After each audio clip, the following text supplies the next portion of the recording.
오늘 또 우리 말씀 좀 같이 보겠습니다. 오늘 말씀은 누가복음 18장 1절에서 14절까지 말씀입니다. 누가복음 18장 1절에서 14절.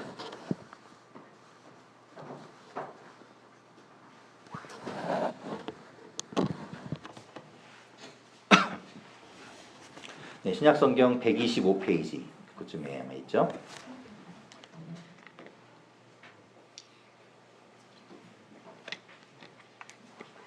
저와 여러분이 한 절씩 교독하고 마지막 절은 우리 같이 읽겠습니다.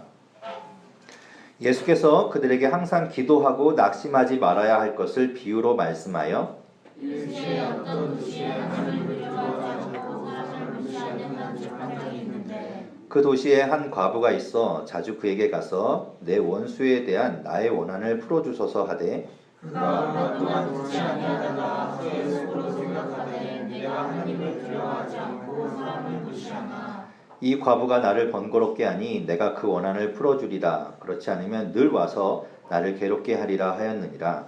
주께서 또 이르시되 불의한 재판장이 말한 것을 들으라. 하물며 하나님께서 그 밤낮 부르짖는 택하신 자들의 원한을 풀어주지 아니하시겠느냐. 그들에게 오래 참으시겠느냐. 내가 너희에게 이르노니 속히 그 원한을 풀어주시리라. 그러나 인자가 올 때에 세상에서 믿음을 보겠느냐 하시니라. 또 자기를 의롭다고 믿고 다른 사람을 멸시하는 자들에게 이 비유로 말씀하시되 두 사람이 기도하러 성전에 올라가니 하나는 바리새인이요 하나는 세리라. 바리새인은 서서 따로 기도하여 이르되 하나님이여 나는 다른 사람들 곧 토색 불의 간음을 하는 자들과 같지 아니하고 이 세리와도 같지 아니함을 감사하나이다. 나는 일에 2번씩 금식하고 또 소득의 11조를 드리나이다 하고 세리는 멀리 서서 감히 눈을 들어 하늘을 쳐다보지도 못하고 다만 가슴을 치며 이르되 하나님이여 불쌍히 여기소서 나는 죄인이로소이다 하였느니라. 내가 너희에게 이르노니 이에 저 바리새인이 아니고 이 사람이 의롭다 하심을 받고 그의 집으로 내려갔느니라. 무릇 자기를 높이는 자는 낮아지고 자기를 낮추는 자는 높아지리라 하시니라. 아멘. 네, 가슴에 손을 얹고 저와 함께 하시겠습니다. 제가 아까 아침에 유년부 예배 때도 제가 설교하면서 이거 했거든요. 애들이 너무 잘 따라요. 아니 이거 하나님 나를 사랑하십니다. 아이들이 엄청 큰 목소리로 잘하더라고요. 하나님은 나를 사랑하십니다. 하나님은 나를 사랑하십니다. 네, 저렇게 했는데요. 지금 징그러워요 제가 하니까. 나는 그 사랑 안에 있습니다. 나는 그 사랑 안에 있습니다. 하나님은 오늘 나에게 말씀하실 것입니다. 하나님은 오늘 나에게 말씀하실 것입니다. 그 말씀에 생명이 있습니다. 그 말씀에 생명이 있습니다. 그 말씀에 능력이 있습니다. 그 말씀에 능력이 있습니다. 나의 마음을 하나님께 활짝 엽니다. 나의 마음을 하나님께 활짝 엽니다. 나의 생각을 예수님께 집중합니다. 나의 생각을 예수님께 집중합니다. 들은 만큼 변하고 들을 만큼 변하고 들은 만큼 새로워집니다. 들을 만큼 새로워집니다. 아멘. 아멘. 네. 오늘 이 성경 본문의 말씀은요.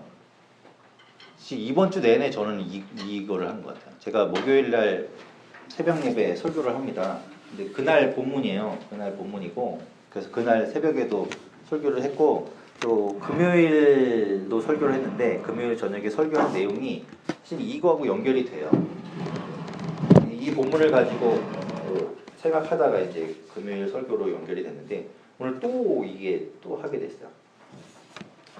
이제 세 번을 이제 생각을 하다 보니까 마치 시리즈처럼 된 것 같아요. 여러분 혹시 금요일 날 안 오신 분들은 금요 예배는 뭐 잘했다는 건 아니에요. 사실 뭐 잘하지 못하지만 어쨌든 내용이 이렇게 연결될 수 있으니까 한번 좀 들어보십시오. 자, 오늘 이야기는 뭐냐면 제목은 바리새인과 세리의 비유예요. 근데 오늘 우리가 읽은 1절부터 14절까지의 내용을 보면 이 비유만 있는 것이 아니라 1절부터 8절까지는 다른 비유가 들어가 있습니다. 그 불의한 재판관과 과부의 비유. 그리고 바리새인과 세리의 비유는 그 뒤에 나오는 비유예요. 그러니까 오늘 본문에는 두 가지 비유가 같이 들어있는 거죠. 누가복음에는 특히 좀 비유가 좀 많이 등장을 하는데 그 누가복음의 목적도 좀 그래요. 그러니까 누가복음이라는 이방인을 위해서 쓰여진 복음서거든요. 그러니까 이방인들이 좀 복음을 모르던 사람들이 듣기에 좀 쉽게 이해하기 위해서 이 비유를 좀 많이 넣은 것 같아요. 누가가 쓸 때 예수님의 이야기 중에서 뭐 마태나 마가 같은 경우에는 뭐 비유를 굳이 안 써도 되니까 뺐을 경우 있는데 이제 누가는 그것까지 다 넣은 거죠. 자, 오늘 이제 이야기를 잘 봅시다. 오늘 이야기 보면 두 가지 비유가 등장을 한다고 했는데 이 두 가지 비유는 어떤 비유이냐면 기도에 대한 예수님의 비유입니다.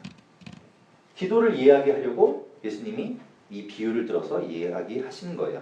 첫 번째 비유, 1절부터 8절에 나오는 비유는 불의한 재판장과 과부의 비유인데 그 비유에 대한 예수님의 기도, 뭘 이야기하시려는 거냐면 1절에 나와 있는 이야기입니다. 1절, 우리 다시 한번 첫머리에 있는 1절을 읽어볼게요. 이 1절부터 8절에 나와 있는 비유를 왜 이야기하시는지가 거기 써 있어요.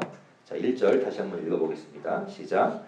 예수께서 그들에게 항상 기도하고 낙심하지 말아야 할 것을 비유로 말씀하여. 네. 왜 이 얘기를 한다고요? 예수님이 왜 이 비유를, 앞으로 이제 이 비유를 얘기할 건데 왜 하신다고요? 1절 써 있잖아요. 항상 기도하고 낙심하지 말아야 할 것을 이야기하려고 이 비유를 한다라고 되어 있잖아요. 그죠? 그러니까 그 이야기를 하고 싶은 거예요. 예수님이. 우리가 기도할 때 뜨문뜨문 기도하잖아요. 생각날 때. 내가 힘들 때만 기도하죠. 근데 그게 아니라 항상 기도해라. 그리고 뭐라고 하냐면 낙심하지 말아라 라는 걸 이야기하려는 거예요. 자, 이 비유로 들어가 봅시다. 비유로 들어가면 불의한 재판장이 나와요. 불의한 재판장이라는 게 뭘까요? 갑자기 헷갈렸어요. 유년부인 줄 알았어요. 불의한 재판장은 뭐냐면 네.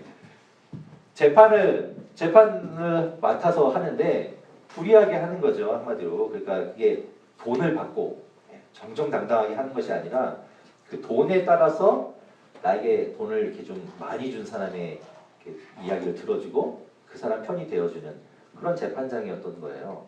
그러니까 돈이 없는 사람들의 이야기는 개무시하는 거지 뭐. 돈도 안 주고 아무 힘도 없는 사람들한테는 이야기 안 들어주는 거예요. 요즘 저는 시그널이라는 드라마를 참 재밌게 보고 있는데 거기 보면 그 국장인가 있잖아요. 국장이 국회의원 빌 붙어갖고 진짜 욕 나오게 그런 사람이 나오는데 그 사람 보고 싶죠. 힘없고 백없는 사람들의 이야기는 듣지 않아요. 그 사람들한테 오히려 죄를 덮어씌워서 죽게 만들잖아요. 그런 사람인 거예요, 이 사람이. 그런데 이런 불의한 재판관에게 과부가 찾아옵니다. 과부는 이때 당시에는 아무 능력이 없는 사람이에요. 돈도 없어요. 어떻게 보면 살아갈 아무 힘도 없는 사람이에요. 그래서 성경에는 과부와 고아들과 나그네들은 어떻게 하냐면 그 사람들은 살아갈 방법이 없으니까 너희가 농사를 짓거든 그 사람들이 조금 이렇게 얻어먹을 수 있도록 다 따지 말고 좀 남겨놔라. 벼를 베더라도 끝까지 다 베지 말고 내 구덩이에 있는 걸 조금씩 남겨놔라. 그래야 과부와 고아들이 그거라도 먹고 살 거 아니냐. 그렇게 할 정도로 과부와 고아들과 나그네들은 뭐 먹고 살 방법이 없었어요. 그러니까 그런 과부가 와서 불의한 재판장에게 내 어려움 이야기 좀 들어주십시오. 내 억울함을 좀 호소할 테니 그걸 좀 해결해 주십시오 한다고 이 사람이 들어주겠어요? 안 들어주지. 뭐 들어주려면 뭘 줘야지. 뭐 받아야 내가 들어주는데 아무것도 줄 수 없는 사람의 이야기를 어떻게 들어주겠어요? 오해하지 마세요. 하나님이 그렇다는 얘기는 아니에요. 이 비유예요. 비유로 얘기하는 거지. 하나님이 내가 뭘 해야 하나님이 내 기도를 들어주시나 이런 이야기는 아닙니다. 어쨌든 과부가 그렇게 이야기할 때 이 재판장이 당연히 안 들어주겠죠. 그러면 이 과부의 입장에서는 어떨까요? 포기해야 되겠지.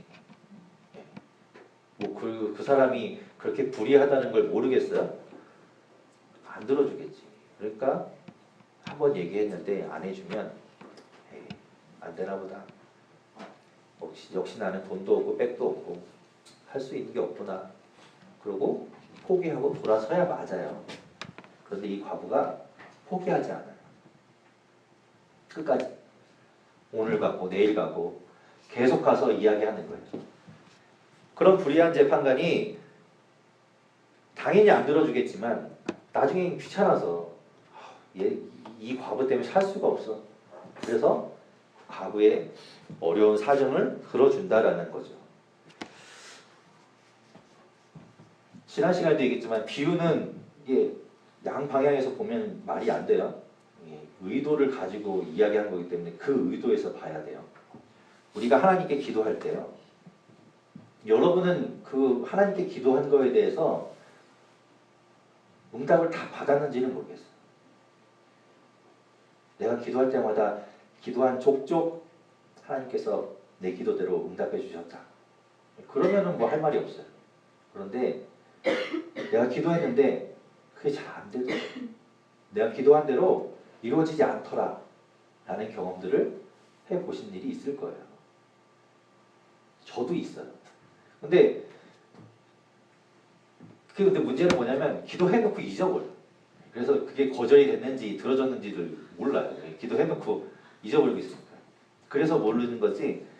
그걸 만약에 내가 꼼꼼하게 다 기록하고 그걸 기억했다면 아마 들어주시는 것도 있고 안 들어주시는 것도 분명히 있어요. 그러면 우리가 하나님이 내 기도를 안 들어주셨을 때 그거 어떻게 해야 될까? 하나님이 나를 안 좋아하시는 것 같아? 하나님 사람이 계신가? 하나님이 있기는 한가? 뭐 기도해도 들어주지라느니 뭐요 이게 무슨 하나님이야? 그런 마음을 갖고 포기하거나 말씀하고 있는 것처럼 항상 기도하는 걸 멈추는 거죠. 에이 기도해도 되지도 않더만. 기도가 뭐 그래 뭐. 하나님 내 기도를 들어줘야 하나님이지 뭐. 들어주지도 않는데 무슨 하나님이야. 기도 안 해도 되네 뭐. 그러고 기도를 멈추는 거예요. 그러지 말라는 거죠. 하나님이 왜 우리의 기도를 안 들어주시는가? 그게 이제 금요일 날 설교였어요. 하나님이 왜 기도를 안 들어주실까? 그게 저 아까 얘기했지만 제가 기도해놓고 하나님이 안 들어주셨던 경험이 있는데도 전 기억을 못해요. 그래서 내 얘기를 하고 싶었는데 기억이 떠오르지 않는 거예요. 그래서 성경에 찾아갔어요. 성경에 가려면 하나님께 기도했는데 하나님께 나아갔던 사람이 하나님께 거절을 당한 사람이 누가 있었을까? 분명히 있었을 거라고요. 찾아봤더니 다윗이 있는 거예요. 다윗이 이제 금요일 본문은 뭐였냐면 사무엘하 7장의 본문이었는데 다윗이 이스라엘의 2대 왕이 됩니다. 사울 왕의 뒤를 이어서 왕이 돼요. 그 왕이 되어서 그 주변에 있는 나라들을 다 물리치고 블레셋도 막 평정을 하고 그래서 이스라엘 이제 유다의 왕으로 탁 등극을 해서 이제 주변에 이제 뭐 까부를 애들이 없을 정도로 이렇게 싹 정리를 한 거예요. 다윗이. 그러고 나니까 이제 뭘 해야 되냐면 외교적인 국방의 문제를 다 해결하고 나면 그 다음에 이제 아내의 문제를 챙겨야 됩니다. 그래서 뭐 내각을 다시 세운다든가 이런 일들을 해야 돼요. 그리고 또 뭘 해야 되냐면 이때 당시에도 그렇지만 아니 이때 당시 더 심했겠죠. 옛날이니까. 종교적인 문제를 해결해야 돼요. 그러니까 이 사람들이 이제 더 이상 전쟁을 안 하고 바깥으로 눈을 돌릴 게 아니라 안으로 돌려야 되는데 그걸 잘 결속시키기 위해서는 종교적인 뭔가 해결책이 필요합니다. 그래서 여호와의 궤를 하나님의 그 언약궤를 다윗성으로 갖고 와요. 그래서 여러분 잘 이제 아시는 것처럼 여러분 들어봤겠지만 그 여호와의 궤가 들어올 때 다윗이 너무 기뻐서 막 춤을 추다가 바지가 벗겨진 줄 몰랐더라. 뭐 이런 얘기 나오잖아요. 그러니까 다윗이 이제 여호와의 궤를 자기 성 안에 이제 그 다윗성으로 갖고 오니까 이제 다 끝난 거야. 이제 백성들도 결속시킬 뭔가 부실이 생겼고 이제 종교적으로도 이제 그런 것들이 생김으로 인해서 태평성대가 딱 이루어진 거예요. 이제 걱정할 게 없어진 거예요. 그러고 나니까 다윗이 이제 뭐 더 할 게 없으니까 이제 곰곰이 생각해 봅니다. 아 이제 나 뭐 해야 되지? 그러고 생각하다가 아 내가 사는 곳은 이렇게 뻑적지근하게 잘 만들어놨는데 언약궤가 있는 언약궤가 원래 어디 있어요? 광야에 있을 때 어디에 있었죠? 성막에 있었죠. 성막. 텐트. 텐트 안에 있었죠. 그러니까 그게 아직도 텐트 안에 있는 거예요. 성전이 없어요 아직은. 그러니까 오호 이거 봐. 그럼 내가 성전을 한번 만들어 볼까? 나는 아주 좋은 지금 성에 거하고 있는데 하나님의 언약궤는 천막이 아직도 있는 거예요. 그러니 내가 한번 성전을 한번 멋지게 한번 만들어 보리라. 하나님이 얼마나 기뻐하실까? 그리고 내가 얼마나 이름이 드러날까? 후대 사람들이 막 다윗이 엄청 훌륭한 일을 했다고 좋아하겠지. 하나님도 기뻐하실 거고. 그래서 성전을 지으려고 합니다. 그래서 선지자 나단을 불러서 이야기해요. 내가 하나님께 이제 성전을 짓겠다. 나단도 되게 좋아해요. 어우, 역시 다윗 왕이십니다. 대단하십니다. 옳은 생각하셨습니다. 그리고 가서 나단 선지자가 돌아갔는데 그날 밤에 하나님께서 뭐라고 얘기하시냐면 거절하세요. 누가 봐도 좋은 일이잖아요. 성전 짓겠다는데 반대할 사람이 누가 있어요. 그런데 하나님이 그걸 거절하세요. 내가 언제 너보고 성전 지으라 했니? 이렇게 얘기하십니다. 좀 황당하죠. 아니 내가 다윗이 말이에요. 다윗 성을 있던 성을 놔두고 내가 좀 더 이제 태평성대를 이루었으니 더 큰 성전을 짓고 궁을 짓고 아니 성전이라네 궁전을 짓고 내가 그곳에 살겠다. 그래서 하나님께 한번 여쭤보겠다. 그래서 하나님이 무슨 소리 안 돼. 누가 너보고 궁전 지으랬니? 지금 살던 곳에 만족하고 살아. 이랬으면 아니, 그래 하나님이 거절하시는구나. 아니, 내가 잘못했지 할 테지만 성전을 짓겠다는데 하나님이 거부하시는 거거든요. 그게 좀 이상하죠. 하나님이 거절하시는 데는 이유가 있어요. 우리가 기도했을 때 하나님께 기도했는데 그 기도가 안 들어줄 때는 이유가 있어요. 하나님이 왜 기도를 안 들어주시는가? 다윗이 원했던 그래서 하나님이 거기에 대해서 이야기하신 내용을 보면 알 수 있습니다. 첫 번째는 뭐냐면 다윗이 하나님께 성전을 짓고 싶다라고 이야기했을 때 하나님의 반응이 재밌어요. 하나님이 말씀하시는 내용이 보면 재밌는데 뭐라고 말씀하시냐면 사무엘하 7장 5절에 이렇게 이야기하십니다. 가서 내 종 다윗에게 말하기를 여호와께서 이와 같이 말씀하시되 네가 나를 위하여 내가 살 집을 건축하겠느냐? 내가 이스라엘 자손을 애굽에서 인도하여 내던 날부터 오늘까지 집에 살지 아니하고 장막과 성막 안에서 다녔나니.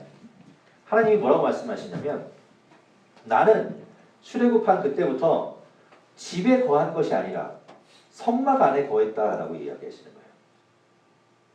그게 무슨 얘기냐면 여러분 집은 어때요? 집은 한 번 지어지면 거기에 그냥 이렇게 정착하는 거예요. 그죠? 그러니까 이때 당시 여러분 생각해보면 40년 동안 광야를 떠돌던 이스라엘 백성들 그들이 어디 가서든 집을 짓지 않았어요. 그럼 뭘 지었냐면 천막을 지었어요. 천막. 왜? 하나님이 가라 그러면 또 가야 됐거든. 하나님이 움직이면 따라가야 됐거든. 그러니까 집을 지을 수가 없어요. 그러니까 임시로 텐트를 짓고 살았던 거예요. 성막도 마찬가지. 건물을 지어서 그 안에 하나님의 언약궤를 넣어놨던 것이 아니라 텐트를 지었어요. 언제든지 이동할 수 있도록. 하나님이 그랬다는 거예요. 한 곳에 거주하시고 한 곳에 머무시는 하나님이 아니라 계속 움직이시며 어디에나 계시던 하나님이라는 거죠. 다윗이 착각했던 것 중에 하나가 뭐냐면 우리도 착각하는 것 중에 하나가 뭐냐면 하나님이 한 곳에만 계시다고 착각해요. 어디에 계시다고 생각하죠? 교회에만 계시다고 생각해요. 내 마음에 계시다고 생각하면 좋은데 교회에만 계시다고 생각해요. 그래서 이 예배당에 들어와서 여기서 예배하는 이 시간만 하나님이 나를 지키시고 하나님이 함께 하신다 생각하는 거죠. 이 밖을 나가면 하나님이 없는 것처럼 삽니다. 잊어버려요. 하나님이 여기에만 계실 것처럼. 그게 착각이에요. 다윗도 그런 착각을 하는 거예요. 내가 성전을 지어놓으면 하나님이 거기에만 계시겠지. 아니라는 겁니다. 하나님은 분명히 말씀하셔요. 나는 그곳에 한 곳에만 있는 하나님이 아니다. 또 하나 다윗이 착각한 건 뭐냐면 내가 하나님이 거하실 집을 지으면 하나님이 거기에 오실 거라고 생각했어요. 무슨 얘기냐면 내가 하나님의 있을 곳을 좌지우지할 수 있다라고 생각합니다. 내가 하나님을 마음대로 조정할 수 있다라고 생각하는 거예요. 하나님이 주권을 가지고 하나님이 마음대로 다니시는 것이 아니라 하나님 여기만 계세요. 여기 움직이지 말고 딱 여기만 계세요. 이렇게 하면 하나님이 거기만 계시다고 생각하는 거죠. 주권을 잘못 생각하고 있는 거예요. 하나님이 하실 일인데 내가 하고 있는 것처럼 내가 하나님을 조정할 수 있다고 생각하는 겁니다. 그게 우리도 그렇게 살아요. 사실은. 그런 이유 때문에 하나님은 우리의 기도를 거절하시는 거예요. 하나님이 우리의 기도를 들어주지 않을 때 우리의 기도가 문제가 있는 겁니다. 하나님이 문제가 있는 게 아니라 우리 기도가 이상한 거예요. 그럴 때 우리의 기도를 점검해 봐야 돼. 뭐가 잘못되어 있지? 하나님이 왜 내 기도를 안 들어주시지? 내 기도에 뭐가 문제가 있을까? 내 기도의 내용을 들여다봐야 됩니다. 하나님이 일하시도록 하나님이 주권을 가지시도록 내가 기도를 하고 있는가? 아니면 내 마음대로 하나님을 조종하려고 기도를 하고 있는가? 다시 돌아봐야 되는 거예요. 그게 첫 번째 비유에 대한 이야기입니다. 그래서 내가 불의한 재판관에게 거절을 당해도 포기하고 하나님은 내 기도 안 들어주셔가 아니라 내 기도를 다시 돌아보고 그리고 그 기도를 수정하고 다시 하나님 앞에 기도하며 나아가는 거예요. 그게 바로 그 과부의 기도인 거죠. 자, 두 번째 나오는 비유를 보면 그 비유가 바로 이겁니다. 바리새인과 세리의 비유. 바리새인과 세리가 성전에 올라가서 기도를 합니다. 저는 아까 이 본문에 있는데 욕하는 줄 알았어요. 이 세리와 같지 않아요. 이게 세리. 그런데 욕은 아니고. 어떤 이제 세리와 이제 성전에 올라가는데 가서 기도를 하는 거예요. 근데 바리새인은 하나님 앞에 정말 떳떳하게 나는 정말 잘 살고 있습니다. 라는 기도를 드리고 있죠. 그런데 세리는 어떤가요? 하나님 앞에 정말 난 죄인입니다. 라는 마음으로 기도해요. 그래서 그 말씀에 보면 그 말씀에 뭐라고 되어 있냐면 이 세리는 하늘을 쳐다보지도 못해요. 기도할 때. 얼마나 내가 죄인이고 내가 얼마나 부끄러운 존재인 걸 알기 때문에 감히 하늘을 우러러 볼 수 없게 됩니다. 그래서 한쪽 구석에서 저는 죄인입니다. 저는 죄인입니다 하는 기도를 드리는 거죠. 겸손의 기도. 그 기도를 드리고 있는 거예요. 다윗이 하나님께 내가 성전을 지어드리겠습니다 라고 했을 때 다윗은요 어떤 마음이었을까요? 나는 그 정도 능력이 돼. 나는 내가 이제 더 이상 뭐 돈도 많고 뭐 할 일도 이제 없고 내가 그 정도는 할 수 있지 하나님께. 나 정도 성전을 지을 수 있지 않을까?